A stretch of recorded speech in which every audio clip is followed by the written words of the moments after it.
The message that he is trying to send, which is incorrect, is that people are being prosecuted or have been prosecuted for their political views. That's just not the case. Right. The only people that have been criminally charged went beyond speech and engaged in conduct which was criminal.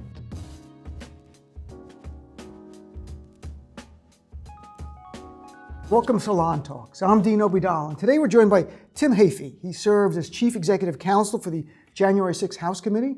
He was a former U.S. Attorney. Now he's got a brand new book out, Harbingers, What January 6th and Charlottesville Reveal About Rising Threats to American Democracy. Tim, welcome to Salon Talks. Thanks, Dean. Good to be here. Congratulations on the book. It's a Thanks. great read.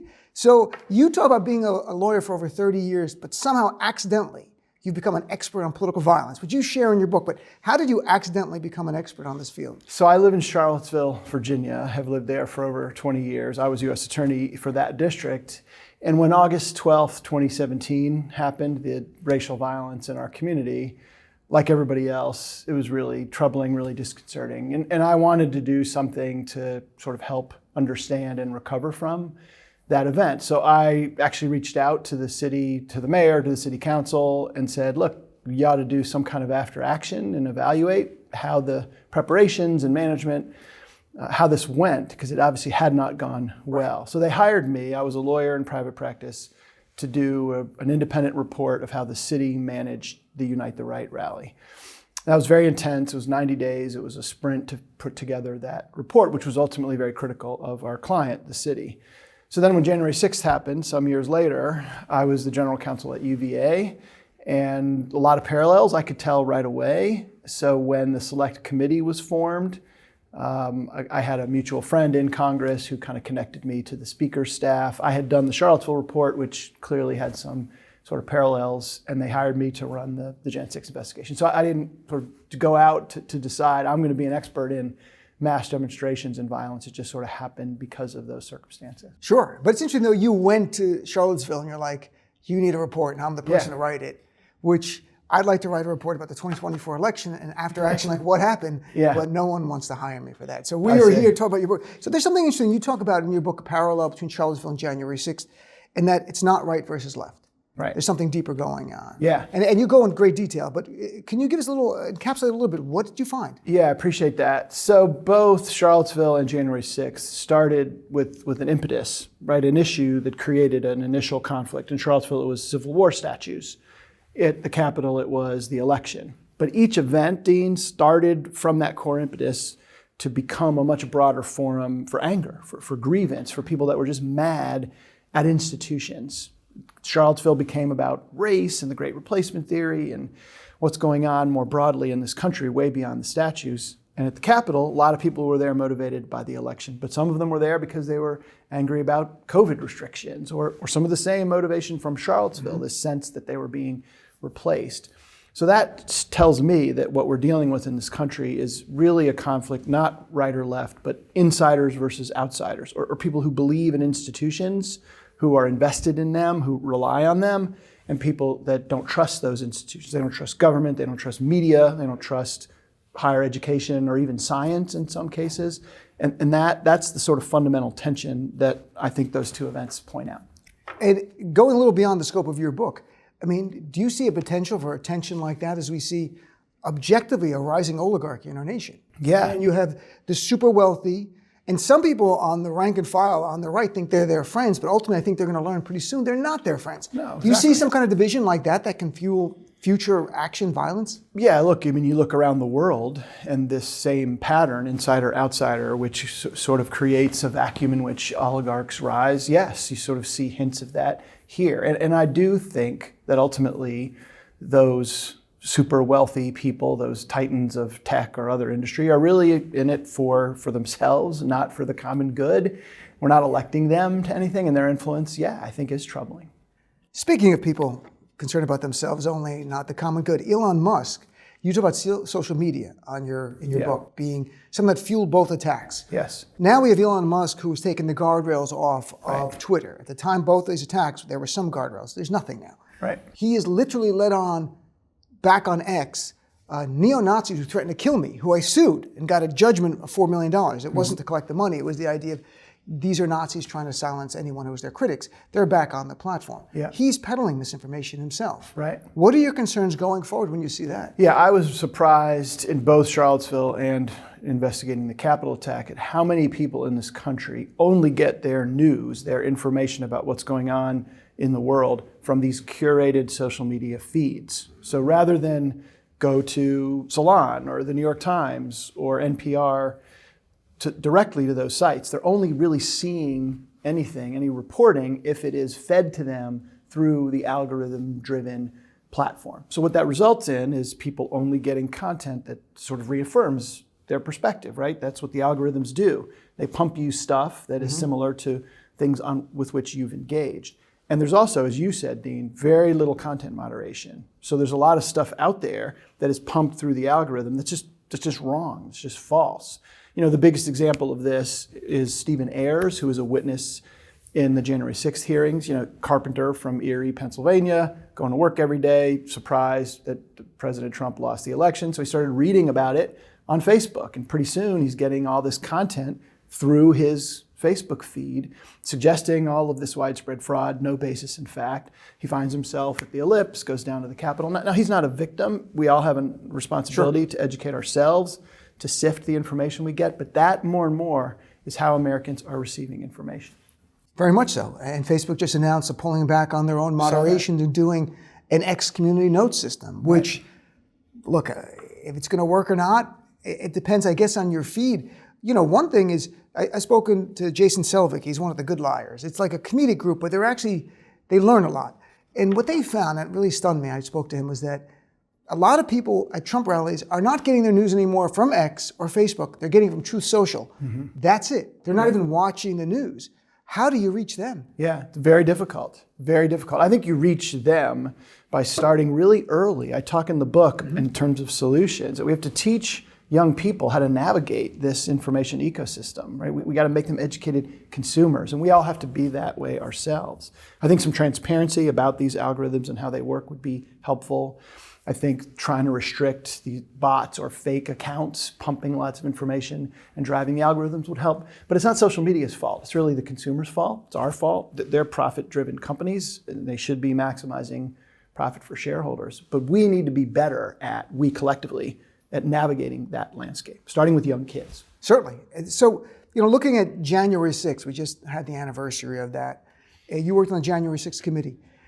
You know, Donald Trump talks a lot about January 6th in different ways. From what you found, what is the role that Donald Trump played in the actual insurrection, the attack that day? He's the proximate cause. He's the leader. He's the head conspirator who put in motion a series of legal steps that ultimately culminated in storming the Capitol, right? Started with a bunch of lawsuits, which is the prerogative of any candidate to file lawsuits challenging the integrity of the vote.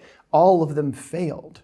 We then moved on to pressure on state legislators to recount or to sort of pause the certification of the electors. We then moved on to the submission of fake elector certificates, and pressure on members of Congress to object, ultimately pressure on the vice president to do something that had no basis in law and fact. None of those things worked, Dean. So after he continues to pull each lever, none of them are opening the door. The last and biggest lever he has is his angry crowd, and he fires them up at the Ellipse and sends them down to the Capitol, where they literally interrupt the joint session. So this was a multi-part conspiracy that he led at each step that resulted in the attack on the Capitol. In the January 6th committee you worked on, the report said the central cause of January 6th was one person, Donald J. Trump. Without Donald Trump, there's no attack? Exactly. He's the leader. He's responsible for what his campaign lawyers did, for what his chief of staff and his administration did. He's responsible for all of it. And he was directly involved, as the committee's evidence showed, in each of these steps, methodically pulling each of those levers.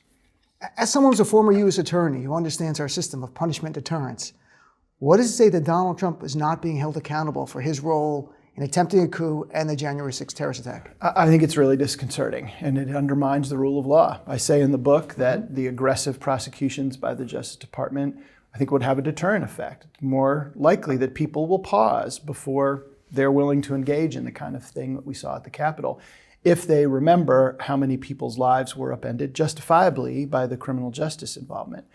The same thing happens in reverse, though. If people are allowed to commit those kinds of violent acts, way beyond speech, this was conduct, and are not held accountable, it almost encourages more, right? So it can be a deterrent, but can also be sort of a facilitation if there's no accountability. So I worry that pulling back from these verdicts, these jury verdicts, these guilty pleas, sends the wrong message and empowers people in the future to do similar things. So Donald Trump has pledged on day one to do mass pardons of the people, including when he's asked, even those who beat up the police officers. We're talking about over 140 officers died. 4 took their own lives within a few months. Some had to retire, some that you know, some that I know, had to retire from the force, are still struggling with the injuries. What is the message that it sends? And what do you think the message Donald Trump is trying to send by saying, I'm going to pardon the people who waged a violent attack in my name? Yeah, so the first thing that the message that he is trying to send, which is incorrect, is that people are being prosecuted or have been prosecuted for their political views. That's just not the case. Right. The only people that have been criminally charged went beyond speech and engaged in conduct which was criminal. If this rally had been a lot of angry people chanting "Stop the Steal" and waving Trump flags, but not assaulting police officers and not breaking windows and climbing through them to get into the Capitol, there's no crime, right? So no one is prosecuted simply for believing that the election was stolen and being at the Capitol. They had to go beyond that into conduct. And there's a range of culpability. Some simply stepped over that broken glass and those bloody stairs and went in. They're charged with trespassing or disorderly conduct. Those are misdemeanors. They're sort of the least culpable. But some were convicted of seditious conspiracy, right? Advocating the use of force to disrupt the lawful function of government. That's the Proud Boys and the Oath Keepers. That's the most serious. And then there are some in between who are at the Capitol who did commit acts of violence. I'm not sure if the president will draw any sort of distinction between them. Will he equate the misdemeanor trespassers to the seditious conspirators and give them all a blanket pardon? I hope not. I hope there's some recognition that some of the people on that most culpable end of the spectrum, really a pardon to them would send a horrible message to law enforcement and everybody else. But I don't know, Dean. I mean, no one knows. We're going to have to wait and see January 20th what comes out. A lot of people, I mean, I think altogether maybe 1,500 were prosecuted. Now, yeah, I think it's up to 1,500. And they're still looking at maybe a couple hundred more if the DOJ is allowed under Trump. They were held accountable. As our mutual friend Glenn Kirscher talks about, the boots, but not the suits. Yeah. Was Donald Trump not prosecuted, in your view, as someone who's a former U.S. attorney? The system failed, or is the system designed to protect the wealthy and powerful? No, I think the system failed. And I think the system was slow-footed here. When we at the Select Committee were conducting our investigation, we were getting to people before they'd been interviewed by the Department of Justice. And these were really people that were centrally involved in this, pulling these levers in this multi-part plan. So talking to high-placed members of the White House staff or the president's own family or members of his administration who said, nope, we haven't received any inquiry from the Department of Justice. And I don't think it wasn't until the Select Committee actually started having these hearings that people over there said, hey, wait a minute, maybe there really is criminal conduct here. So I don't know why that is. I don't know what informed those discussions inside of the Justice Department. But had they started right away, we didn't even start until the end of 2021, so we were even a year late. If everybody had focused on this right away, arguably you could have had charges and adjudication prior to the election.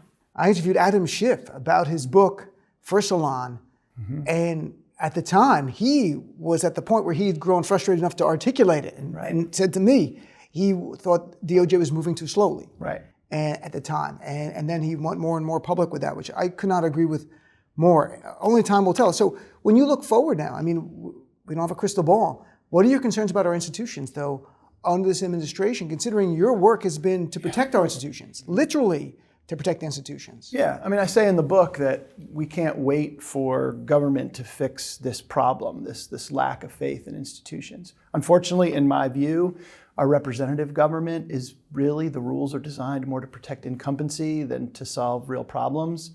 I look at my own district, my own congressional district in Charlottesville, the 5th district, is gerrymandered to be a safe Republican district. And the people that live in Charlottesville, my sort of liberal college community, really have almost no voice every 2 years in selecting our member of Congress because the district is drawn to be very favorable.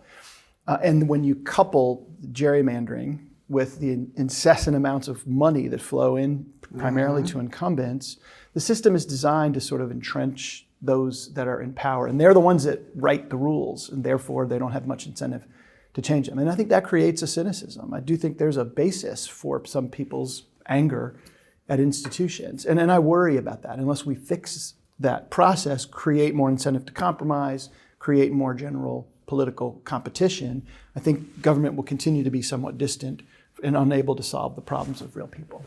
In your view, what happens if there's growing apathy and people continue to check out? We just had an election where everyone said our democracy in the line, and a third of Americans still sat out. Exactly right. I'm glad you raised that, Dean, because I think that's as big of a threat or a bigger threat than anger. So you can have one of two reactions to cynicism about the system. Anger, go to the Capitol and charge it, fight with people that disagree with you like Charlottesville. Or you can just say, you know what, it doesn't matter. I don't need to vote. I don't need to pay attention because they're all the same. And that, to me, a third of registered voters didn't vote in this election. That doesn't even touch all the people who could register who have not.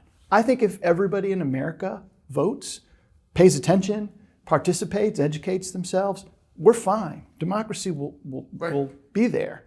But if people don't, if their cynicism makes them withdraw, then we give outsized power to these sort of extreme perspectives, and we're in real trouble.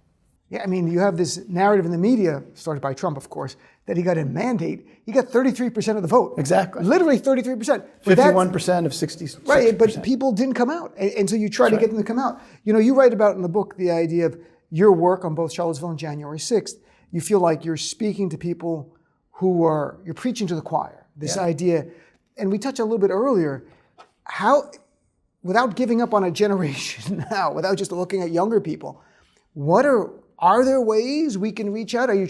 Is it try to get people who are in the Republican community, let's say, to speak to their fellow Republicans and Democrats the same way? I mean, how do we do this? Yeah, I mean, I think it has to be really organic. It has to start in your family. It has to start in your school community. It has to start in your church. It has to start in your neighborhood. It has to be ground up rather than top down.